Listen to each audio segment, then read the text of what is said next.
우리는 계속해서 우리 로마서의 말씀을 같이 나누고 있습니다. 로마서 이 전체를 아우르는 하나의 중요한 이 주제가 있습니다.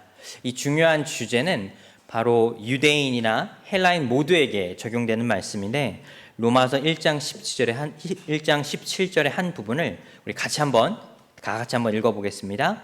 오직 의인은 믿음으로 말미암아 살리라. 아멘. 그렇습니다. 우리가 예수 그리스도 안에서 의인이 된다면 우리는 믿음으로 주님 앞에 받아들여지게 되는 것이지, 우리의 어떤 행위나 내가 어떤 좋은 행동을 해서 주님 앞에 의로운 사람이 되는 것이 아니라는 것입니다. 오직 의인은 믿음으로 산다는 사실을 기억하시기를 바랍니다. 우리 로마서의 말씀을 하나하나 나누고 있습니다. 그런데 로마서 전체를 바라볼 때 이 의인이 믿음으로 산다라고 하는 주제를 기억하신다면 장별로 읽으시고 말씀을 나눌 때 우리에게 큰 도움이 됩니다. 1장에서 우리는 복음의 능력에 관하여 같이 말씀을 나누었죠. 그리고 2장에서는 유대인에게 주어진 그 율법, 하지만 율법으로 그 누구도 의롭다함을 받을 수 없다는 사실을 같이 나누었습니다. 또 3장에서는 하나님의 은혜와 그 구원, 그리고 4장에 이르러서는 그 구체적인 예를 들었죠. 바로 아브라함이라고 하는 그 사람이 등장했는데, 아브라함이 주님 앞에 의인이라 칭함을 받은 것은 그의 행함이 아니요 믿음이라는 사실입니다. 오늘은 5장의 말씀을 같이 이야기를 나눌 것인데, 이 5장에는 특별한 인물이 하나 등장합니다. 바로 아담이고, 아담을 비유의 말씀으로 그리스도와 비교하며 우리에게 복음을 전하는 내용입니다. 근데 로마서 5장의 내용을 이해하기 위해서는 우리가 한 가지 조금 어려울 수도 있는 하나의 신학적인 배경을 알고 있어야 돼요. 그래서 이 부분이 조금 어려울 수도 있습니다. 하지만 제가 일주일 동안 기도하면서 여러분에게 한 가지 도전을 드리는 것은, 여러분 신앙생활이 결코 쉽지가 않죠. 어려움이 찾아오기도 하고 쉽지 않은 일을 또 결정해야 하는 순간들도 찾아오기 마련입니다. 어려운 순간을 잘 이겨낼 수 있다면 그 다음에 오는 어려움도 잘 이겨낼 수 있다는 사실이죠. 5장의 내용이 조금 어렵고 우리에게 도전이 될 수 있지만, 이 부분을 우리가 잘 이해할 수 있다면 우리에게 큰 영적인 또 신학적인 도움이 될 수 있으리라 믿습니다. 근데 이 부분을 이해하기 위해서 조금 도움을 드리려고 여러분에게 두 가지의 하나의 장면을 보여드리면서 좀 설명을 드리겠습니다. 여러분 혹시 축구 좋아하십니까? 우리 남자분들은 학교 다닐 적에 축구 한 번씩은 다 해보셨겠죠? 이 축구가 전 세계적으로도 큰 인기가 있습니다. 어느 곳에서 인기가 있을까요? 특별히 유럽과 남미에는 이 축구의 인기가 굉장합니다. 우리가 상상할 수 없을 정도로 이 축구에 정말 흔히 미쳤다고 할 만큼 사람들이 그 경기를 보려고 일을 빠지기도 하고 학교를 빠지기도 한다고 합니다. 여러분 작년에 2022년에 혹시 월드컵 우승을 누가 했는지 아십니까? 제가 적어놨죠. 바로 아르헨티나가 월드컵 역사상 3번째로 우승을 했다고 합니다. 근데 이게 얼만큼 사람들에게 큰 기쁨이 됐는지, 이 수백만 명의 사람들이, 이 선수들이 고국으로 돌아와서 이 우승 퍼레이드를 하죠. 차를 타면서 돌아다니면서 사람들에게 이제 인사를 하는 건데, 무려 400만 명이 이 선수들을 보려고 길거리에 나왔다고 합니다. 그래서 이게 보여지는 사진인데, 어떻게든 그 사람들에게 인사해보고 같이 기뻐하려고 이 수백만 명의 사람들이 길거리에 나와서 그 기쁨을 나눴다는 것이죠. 한국도 2002년에 이런 비슷한 경험을 한 적이 있습니다. 이렇게 기뻐하는 것, 이렇게 함께 즐거움을 나눌 수 있다는 것, 대단한 일입니다. 근데 여기서 한 가지 질문이 드는 것이 있습니다. 왜 아르헨티나 국민들은 내가 직접 뛰는 경기도 아닌데 타인이 뛰는 이 축구 경기, 월드컵 경기에서 내가 응원하는 우리나라가 이기게 되었을 때 기뻐하고, 또 혹은 그 게임에 지게 되면 슬퍼하게 될까요? 내가 그 게임을 뛰는 선수도 아닌데 내가 왜 기뻐하고 내가 왜 슬퍼하냐는 것입니다. 아르헨티나에서 선수들이 고국으로 돌아왔을 때 아주 호화로운 파티를 열었다고 합니다. 이 선수들과 그 가족들을 초대하기 위해서. 여러분 아르헨티나 국민이라면 누구라도 그 파티에 참여할 수 있을까요? 그렇지 않죠. 선수들은 직접 경기에 뛴 사람들만 그 파티에 초대될 수 있다는 것입니다. 여기서 뭔가 한 가지 우리가 생각해 볼 것이 있죠. 두 번째 하나의 사건을 여러분에게 말씀드리려고 합니다.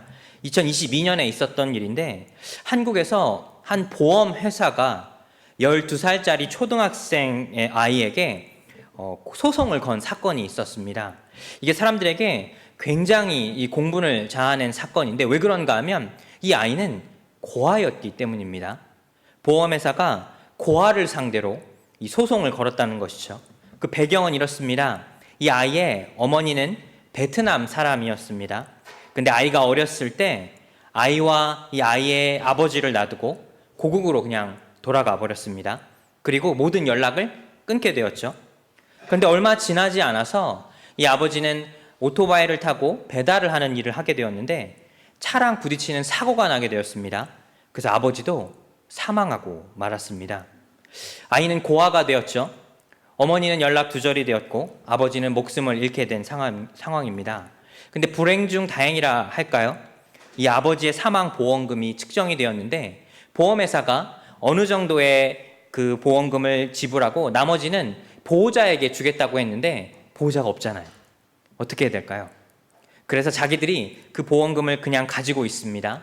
그런데 시간이 조금 지나면서 오토바이와 부딪혔던 승용차에 타고 있던 사람들이 또 소송을 걸게 됩니다.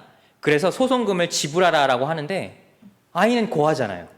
아이가 어떤 돈이 있겠습니까?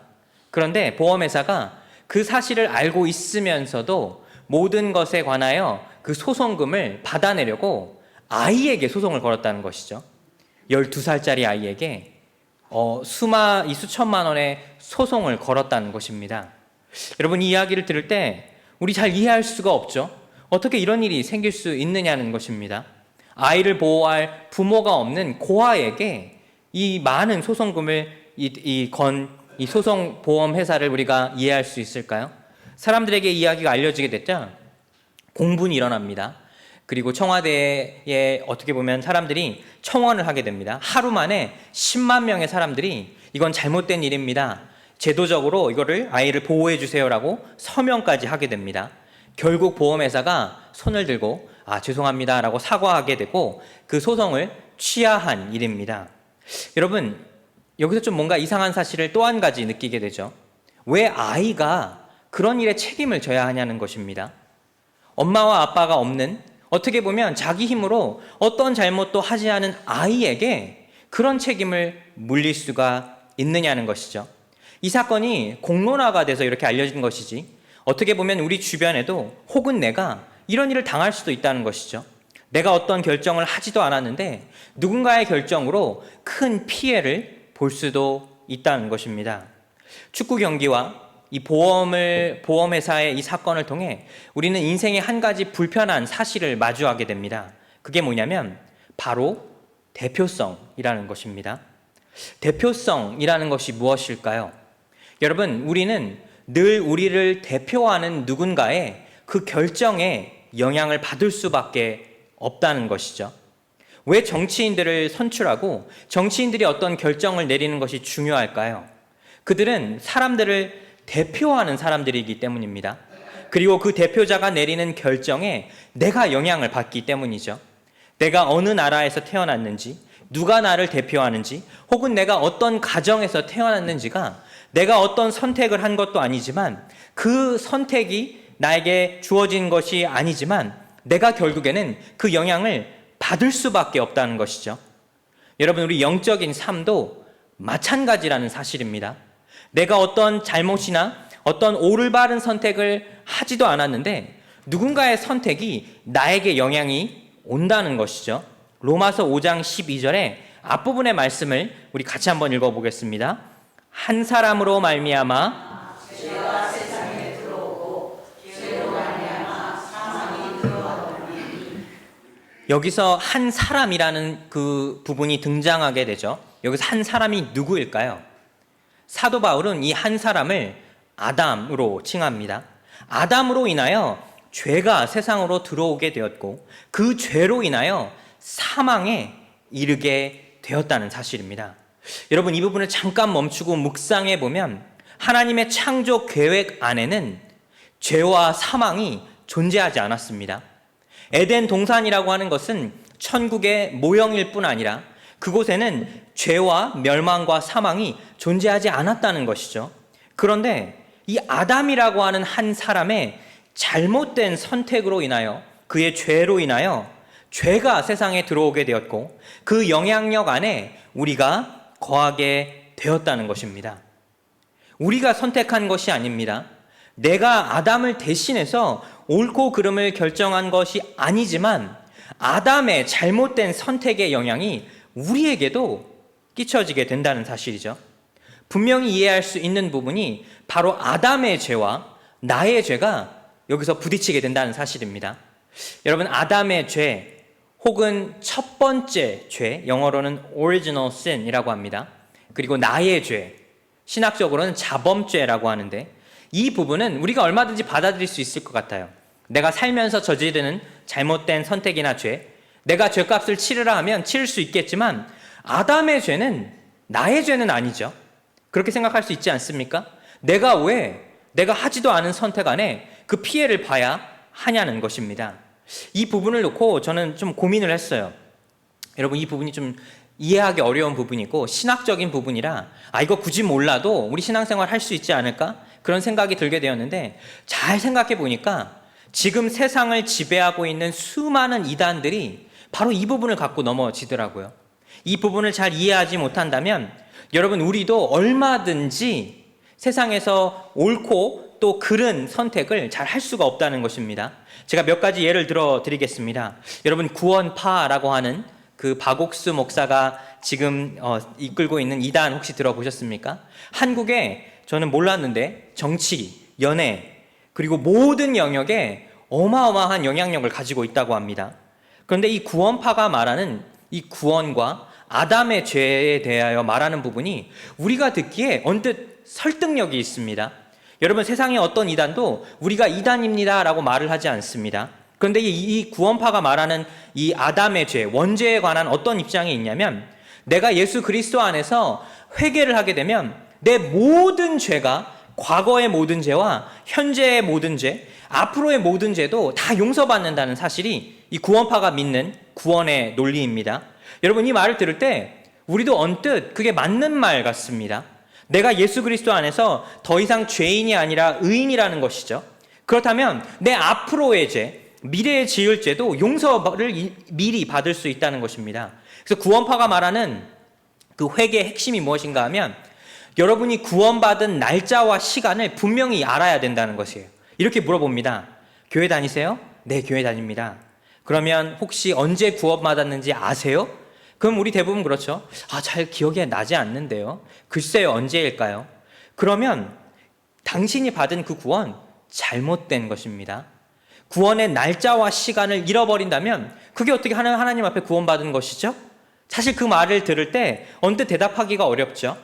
그러면서 그 구원파의 논리에 빠져들 수밖에 없다는 사실입니다. 여러분, 성경에서 말하는 우리의 회개와 주님의 죄의 용서하심은 그런 것이 아니라는 사실입니다. 내가 용서받은 회개한 그 날짜와 시간이 중요한 것이 아니라, 내가 세상을 살아가며 주님 앞에 끊임없이 옳고 그른 선택을 하지만 그럴 때마다, 넘어질 때마다 주님을 찾아가야 한다는 사실이 바로 우리 신앙의 삶이라는 것이죠.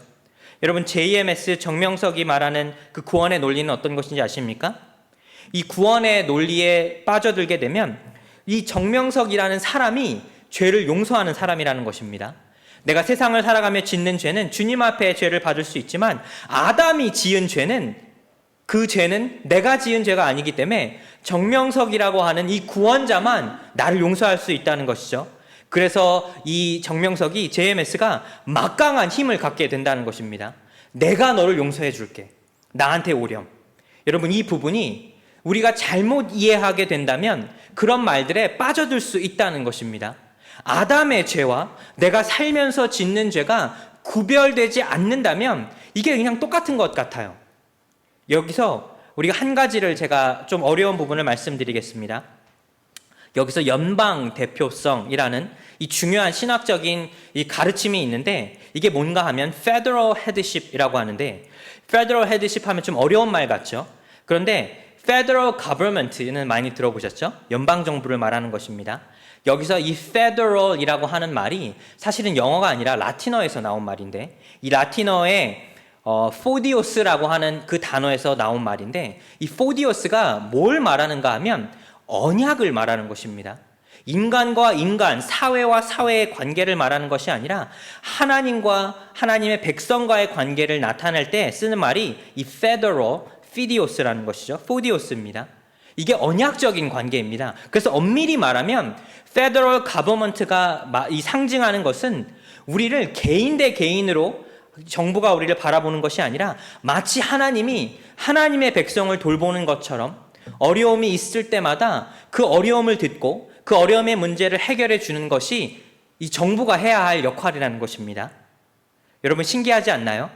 우리가 정부를 그렇게 생각하나요? 정부는 우리를 그렇게 생각하고 있나요? 사실 그렇지 않게 느껴질 때가 있죠. 그래서 우리와 하나님과의 관계가 그만큼 특별한 관계이고, 여기서 등장하는 것이 바로 이 아담과 우리와의 관계라는 것입니다.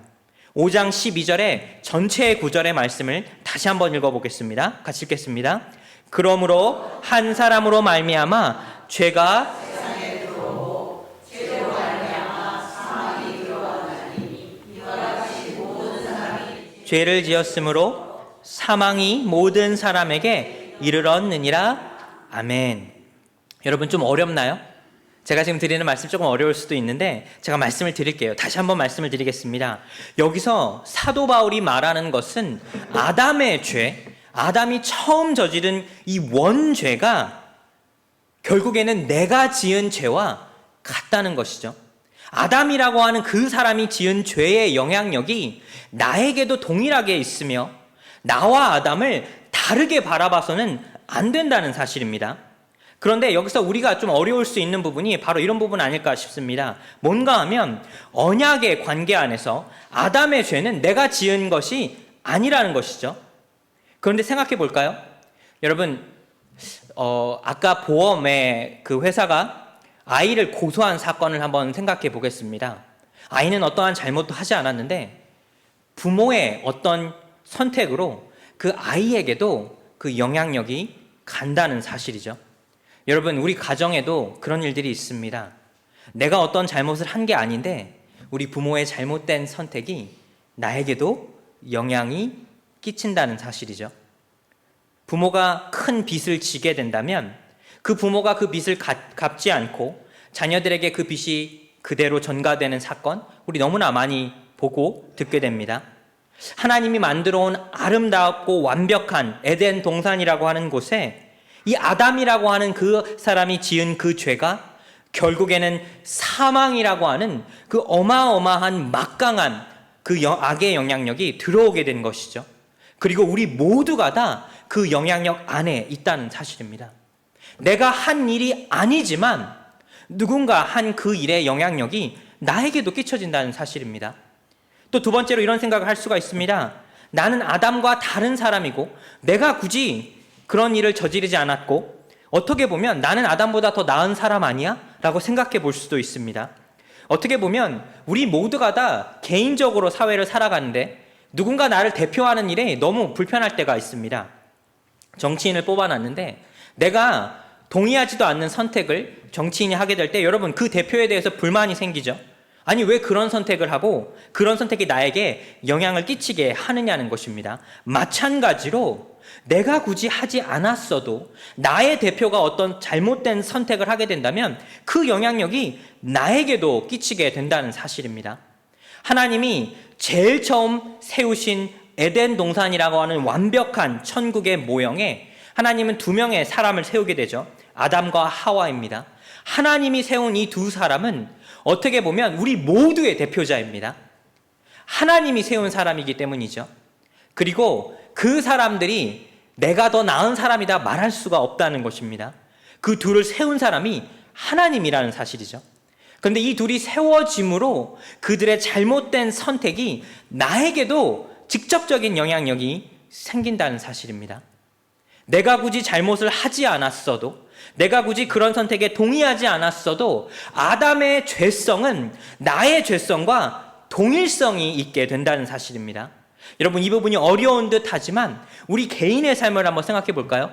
여러분, 우리도 인생을 살며 잘못된 걸 알면서도 그 길을 갈 때가 있습니다. 사람들이 다 나에게 그 길은 가서는 안 돼, 그건 잘못된 일이야, 그렇지만 우리 안의 죄성은 그런 일을 선택한다는 사실입니다. 내가 아담보다 하와보다 더 나은 사람이라 말할 수 있을까요? 사도 바울이 여기서 말하는 이 아담의 첫 번째 무너짐의 죄는 결국에는 우리의 죄의 모습과 동일하다는 것입니다. 사랑하는 여러분, 이 부분이 어려운 것 같지만 이 부분을 우리가 이해할 수 있고 받아들일 수 있다면 우리에게 좋은 소식이 있습니다. 바로 예수 그리스도의 복음이 우리에게 좋은 소식이 된다는 사실입니다. 오늘 본문 5장에 보시면 16절, 18절, 19절에 사도 바울이 놀라운 신학적인 그런 결론을 내리게 됩니다. 아담이라고 하는 한 사람의 죄가 하나님의 심판을 불러오게 되었지만 예수 그리스도라고 하는 한 사람의 의가 하나님의 구원을 우리에게 불러주었다는 사실이죠. 아담이라고 하는 한 사람이 하나님 앞에 범죄하여 그 죄값을 치르게 되었다면 예수 그리스도라고 하는 한 사람의 의로움은 우리를 생명으로 이르게 한다는 사실입니다. 한 사람의 불순종이 우리 모두를 다 죄인으로 만들었다면 한 사람 예수 그리스도의 순종함으로 많은 사람들이 하나님 앞에 의인이 될 수 있다는 사실이죠. 여러분, 예수 그리스도를 아는 삶과 예수 그리스도를 모르는 사람의 그 삶의 차이를 이제 아시겠습니까? 우리 모두가 다 아담이 지은 그 죄의 결과에 책임을 지는 삶을 살게 되었습니다. 우리 부모나 혹은 그 위에 그 부모가 지은 죄가 내가 지은 죄가 아니지만 그들이 잘못된 선택을 하게 되었을 때 그 영향력을 내가 받을 수밖에 없는 삶이지만 예수 그리스도 안에 있는 삶은 이제 내가 그 영향력을 뛰어넘어 예수 그리스도의 그 의로운 선택에 우리가 거할 수 있으며 하나님 앞에 의로운 삶이 살게 된다는 사실입니다. 예수 안에 있는 삶은 더 이상 세상에 그 누구도 정죄할 수 없으며 하나님 앞에 내가 사랑받는 사람이라는 그 사실은 결코 없어지지 않는다는 사실입니다. 이게 바로 복음의 핵심이라는 사실입니다. 웨스트미니스터 신학교를 세운 존 그리샴 메이슨이라는 이분이 이런 이야기를 했어요.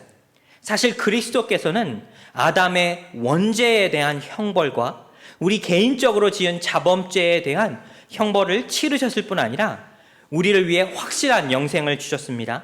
즉 예수님은 우리의 죄값을 치르셨고 또 우리의 죄 없이 살게 하시는 우리 삶의 대표자라는 사실입니다.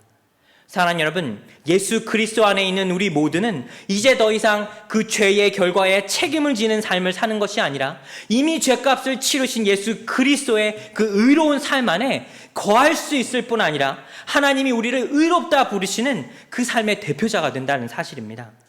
이 복음이 선포될 때 얼마나 우리 안에 기쁨이 생기고 그 감사와 은혜가 생기게 되느냐는 사실입니다. 여러분, 지금 전 세계에서 가장 사이가 좋지 않은 나라가 어디일까요? 우크라이나와 러시아는 지금 전쟁을 치르고 있죠. 또 지금 이스라엘과 팔레스타인은 서로 전쟁을 치르는데 제가 너무 좀 두렵다고 느껴지는 것이 사실 이스라엘과 팔레스타인은 따지고 보면 그들의 선조가 같습니다. 같은 형제와 같은 가문 안에서 어떻게 보면 두 나라가 이루어지게 된 것이죠.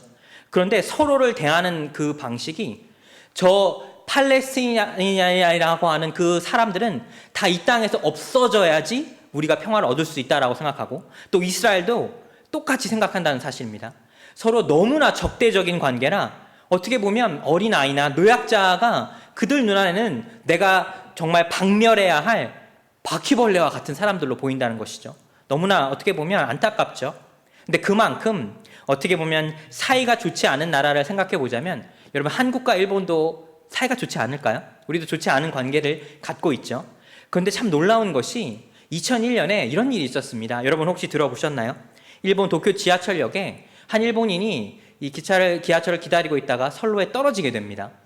그리고 저기서 지금 그 기차가 막 들어오고 있어요.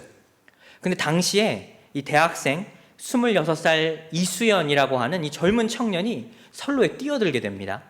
그리고 넘어져서 있는 사람을 구하려다가 목숨을 잃게 돼요. 너무 안타까운 사건이죠. 26살에 젊은 청년이 누군가의 목숨을 구하려다가 그 자리에서 목숨을 잃게 됩니다. 근데 이 사건이 한국에게도 큰 충격을 주었지만 일본 사람들에게 너무 큰 충격을 줬어요. 그래서 이 이수연 씨를 일본에서는, 특별히 목숨을 잃은 그 지역에서는 의인 이수연이라고 부른다고 합니다. 그리고 20여 년이 지난 지금도 매년 그분이 죽은 그 때가 되면 정치인들과 사람들이 모여서 그 사람을 추모하고 기리고 기념비를 세워요. 여러분, 놀랍지 않나요? 서로 나라가 사이가 좋지 않습니다. 좋지는 않은데 이 이수연이라고 하는 이 대학생 한 사람이 누군가의 목숨을 살리려 그가 목숨을 잃게 된 그 상황 앞에서 사람들이 그를 의인이라고 부른다는 것이죠. 더 놀라운 사실은 그 지역에 가면 한국 사람들이 그렇게 관계가 안 좋은 것 같아도 사람들이 서로 반가워하고 고마워한다는 사실입니다. 여러분, 이게 무엇일까요? 내가 한 의의 행동이 아니지만 누군가 한 그 의로움의 행동이 나에게도 영향이 있다는 것이죠. 예수 그리스도의 십자가의 죽으심은 그 믿지 않는 사람들에게는 안타까운 죽음일 뿐이지만 예수 그리스도의 죽음과 부활과 영생을 믿는 우리 모두에게 십자가에서 죽으시는 예수 그리스도의 모습은 나의 죽음이라는 것입니다. 내가 죽는 것, 내가 십자가 위에서 죽는 그 죽음의 모습을 내가 바라보게 될 때 내 마음이 무너지게 되고, 또 그 죽음을 통해 하나님이 이제 나는 의인이라 부르는 그 사실에 우리가 주의 자녀가 되는 것이며 기쁨이 생긴다는 사실입니다. 바울은 이 모든 것을 5장 20절 21절에 이렇게 표현합니다. 이 구절의 말씀을 같이 한번 읽어보겠습니다. 그러나 죄가 더한 곳에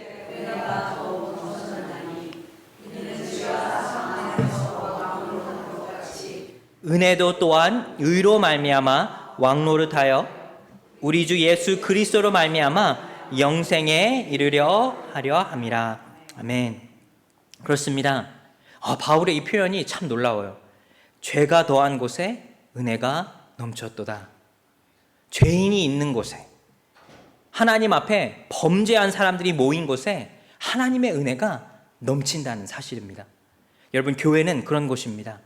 세상 안에 손가락질 받고 또 재산이 없고 가진 게 없고 건강이 무너진 모든 사람들이 모여 주님을, 예수 그리스도를 믿고 고백하는 그 사람들이 모인 곳에 은혜가 흘러 넘친다는 사실이죠. 이제는 이 사망 앞에 우리가 두려워하는 것이 아니라 사망이 나에게 왕노릇했던 삶을 뒤로한 채 이제는 예수 그리스도의 영생을 바라보는 그 왕노릇하는 예수 그리스도가 내 삶의 왕이 되는 삶을 살아가는 것이 바로 여러분과 제 삶이라는 사실입니다.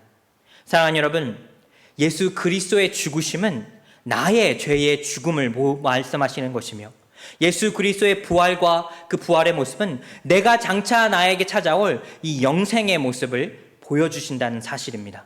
더 이상 죄가 왕 노릇하는 곳에서 여러분의 마음이 무너지고 여러분에게 손가락질을 하는 사람들 앞에서 여러분의 마음을 빼앗기는 것이 아니라 주님 예수 그리스도를 보시고 여러분 안에 예수 그리스도를 바라보시고 의인이다, 내가 사랑하는 자녀다 라고 말하시는 하나님을 바라보실 수 있는 여러분과 제가 되기를 간절히 소망합니다. 같이 기도하겠습니다.